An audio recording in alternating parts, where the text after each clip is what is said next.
Pemirsa sejeroning edan upacara Ida Betara Tedun Kabeh, Pedudusan Agung Miwah Piodalan, Ring Pura Samuan 3, Desa Adat Bedulu, Kecamatan Belah Batu, akeh taler kewentenan Luwu Nyane.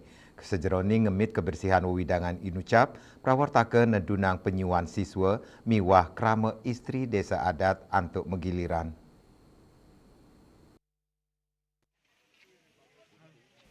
Dawa kekawitin tanggal kali Mei, kantos puncak, mesina pring 14 Mei, kewentenan lu sampun sawatara tigang truk arahina, sani akehan soroh lu upekara sekadi busung miwa piranti pengubaktian, saking pura sekadi utama mandala kantos jabe sisi, petajo bendesa pura Samuan 3, Imade Swece Padang Mawasang.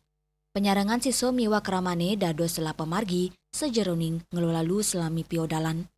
Kewentenan pitulas sekolah, ngawit saking SD, SMP, kantos SMA, SMK, ring desa Bedulu, Tedun, antuk ngaturangaya.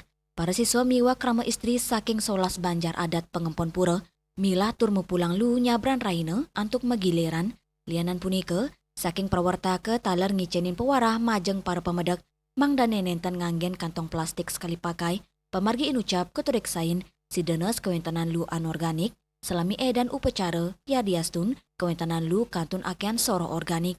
Sejeroning penampen inucap, prawartaka meperkanti sarang TPS 3R duen pemerintah desa Bedulu. Lu organik inucap, rarisma olah dados kompos, mangdani sedang mewali kewigunayang. Sampah-sampah yang sudah terkumpul di pura kami pilah antara sampah organik dan sampah non-organik. Dan nanti pengolahannya kami libatkan TPS 3R Desa Bedulu. Beriase, Bali TV.